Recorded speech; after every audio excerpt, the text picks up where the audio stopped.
Welcome to part 3 of the TBR jar picks my book. So let's go ahead and get a book picked out.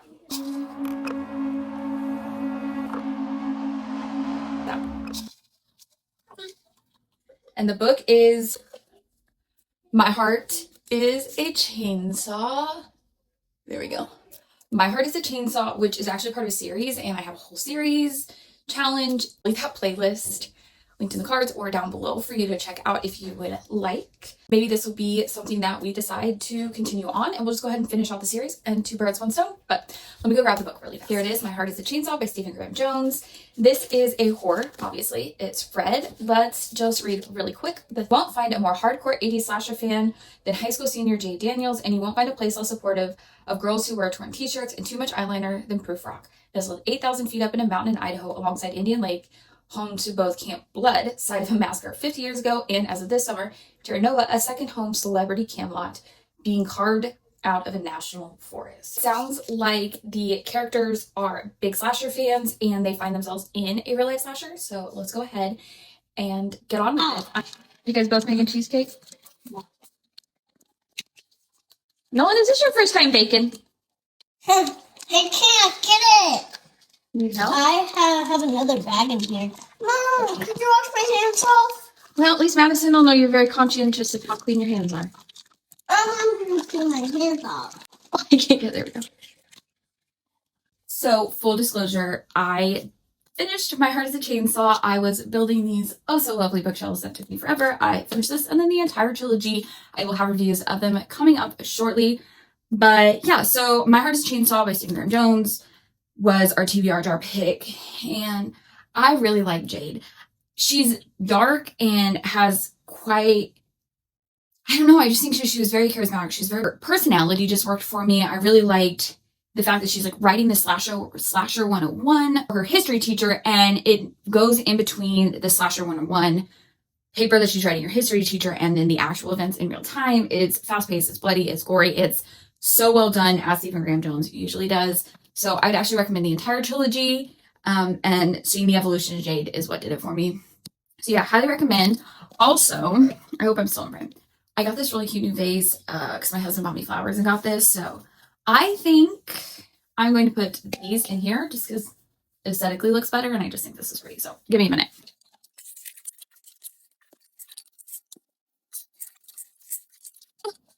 Get it together, Jillian. It's been a hot mess. So I've been, side note, working on these bookshelves so long that I just did like a mass filming. I feel like I haven't filmed. I keep forgetting to like look at the camera. I'm like looking everywhere else.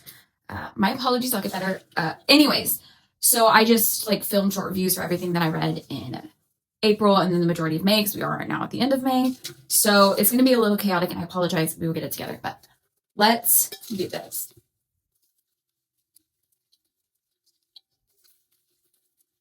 I find this so stressful. This one. Okay. Real Easy, which I also organized all my books by genre. Fix that. Anyways, I sorted them all by genre. I want to put like labels on here so I can put the genres. It doesn't matter. Anyways, Real Easy. Let's go find the book. So, Real Easy by Maria Rutkowski. What is this about? This is a thriller. It's bringing to mind Gillian Flynn and Tana French, but completely unique. Real Easy is a compulsive, tenacious, and unexpected hopeful thriller. It's 1999, and Samantha's danced for years at the Lovely Lady Strip Club. She's not used to mixing work and friendship. After all, between her jealous boyfriend and his young daughter, she has enough on her plate. But the newest dancer is so clueless that Samantha feels compelled to help her learn the hustle and drama of the club. Definitely going to be learning about a strip club, how they protect themselves, it sounds like.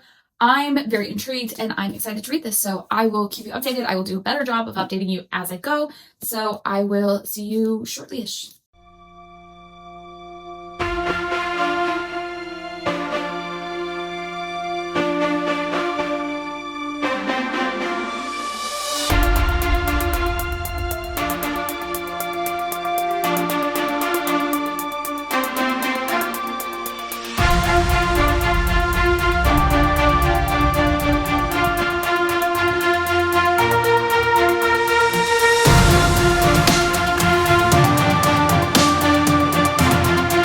I'm about to wash my face before I go do my run downstairs. I'm still having too many anaphylactic reactions for me to be comfortable running outside.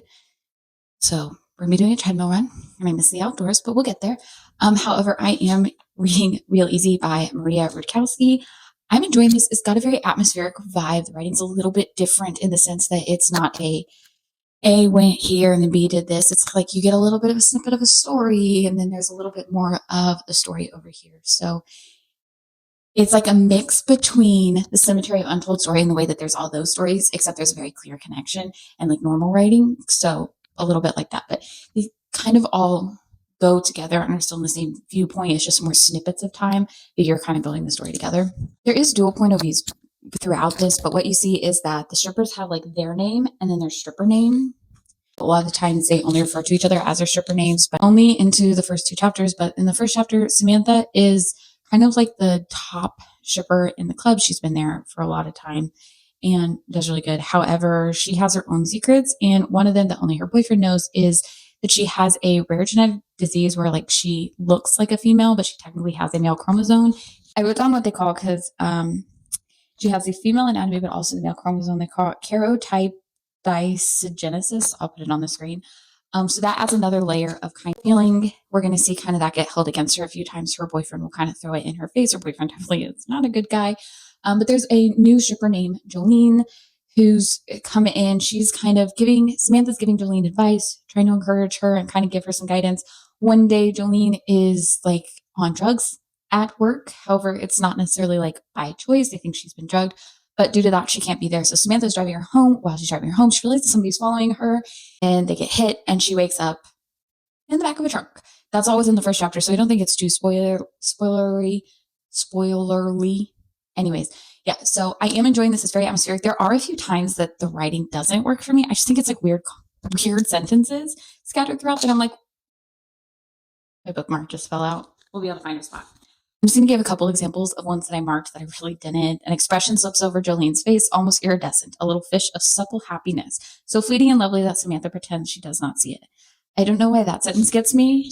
And then also this sentence, it's midweek, the evening is lavender and layered with drier sheet clouds when Nick pulls into a Portillo's drive-thru and they discover that Rosie's fallen asleep in the back. I understand that those are not that weird. Those ones just really get me, but occasionally there's like these weird sentences where I feel like it's trying to do a descriptive poetic thing, but it just doesn't work for me.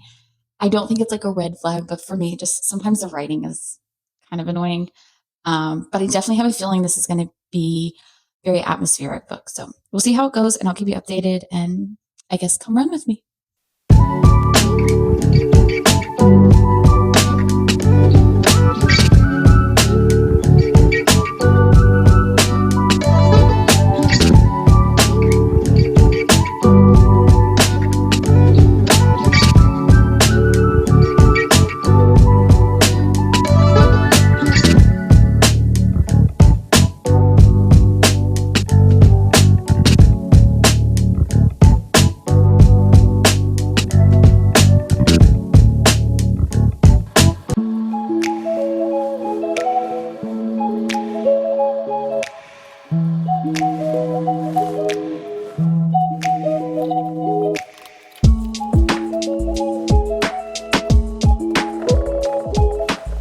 So I finished Real Easy by Maria Rudkowski. First began reading this, it gave me Cemetery of Untold Stories vibes in the sense that it would like have small snippets of like a story, except these ones all kind of came together. And occasionally her writing really annoyed me. It was just like, it felt almost like too much trying to be descriptive. However, it started off very atmospheric and really getting to know the characters. But as the story went on, I felt like that style of writing kind of changed as the action started happening, that it didn't feel like a bunch of little snippets. It just felt like kind of a more traditional book of like the actions happening. You're seeing it from all the different characters' point of views. But then towards the end, it like went back to that. And I wouldn't say it felt disjointed in any way or like distracted from the story. It's just something I kind of noticed. Still all flowed really well. I did still really enjoy this. I definitely didn't see the twist. At no point do you feel like you have it solved. She's constantly keeping you on your toes. So I think it was a really well-written book. In the beginning, her writing kind of annoyed me, but I don't feel like I felt like that throughout the entire story. And I don't feel like it slowed, but I do feel like it starts very atmospheric and it's kind of like a slow buildup. And then it just kind of goes. So I still think this is a good book and definitely one I would recommend to people. I don't see anything like wrong with it. I'm about to wrap Father's Day gifts with my son. But since I finished that book, we now need to pick out a new book.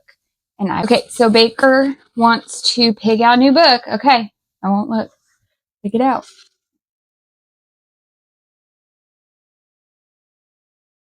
Ooh, a fantasy.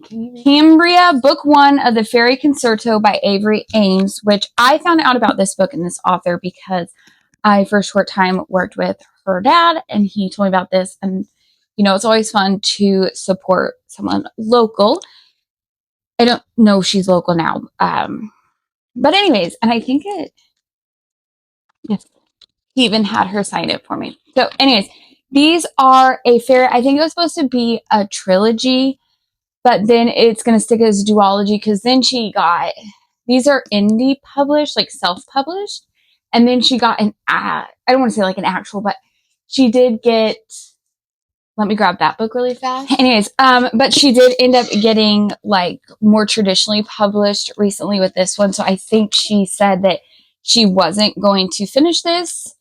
So there might be a little bit of something, but obviously I still want to read it. I still want to support it. I thought this was really good. This was really interesting. I'm just going to give a quick shout out to this. There's the different gods of the different seasons, and then like they go through like a mirror. They were all fantasies. This was really well done, but I will link my like official review on it because it's been a while since I read it. But then the mirror during the transition of autumn gets broken, and so they can't bring in the next season, and they have the longest autumn. They're trying to figure out how to save the mirror. So anyways, we are going to wrap Daddy's Father's Day gift, aren't we? Yes. Okay, let's do it.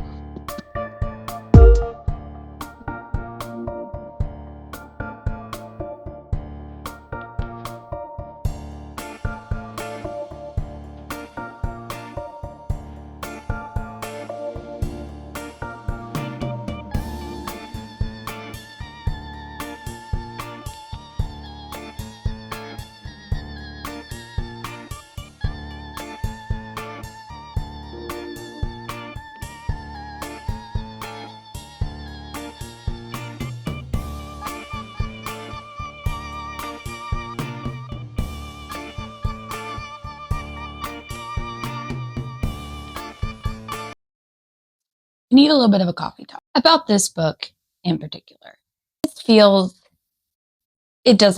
This is absolutely inspired by A Court of Thorn and Roses by Sarah J. Maas. I've said my opinions on that, and I enjoyed that series. I enjoyed like the first two. Third started to lose me. After that, I didn't care. I want to preface that this is very heavily inspired by A Court of Thorn and Roses. Had I not just finished reading A Court of Thorn and Roses by Sarah J. Maas before I read this, I had more of a degree of separation between those books. I maybe would not have I don't want to say annoyed because I'm not necessarily annoyed. I don't want to read the same story again. I'm thinking of the hundreds of other stories that are their own. I am also conflicted because this is an indie author, and I always hate to really say anything that's going to push anybody away. So this is by no means a don't read. I think, going to softy enough this. What I'm struggling with is just the similarities between, however, she did try and separate. For example, in A Court of Thorn and Roses, Tamlin summons himself because Feyre kills a wolf fairy.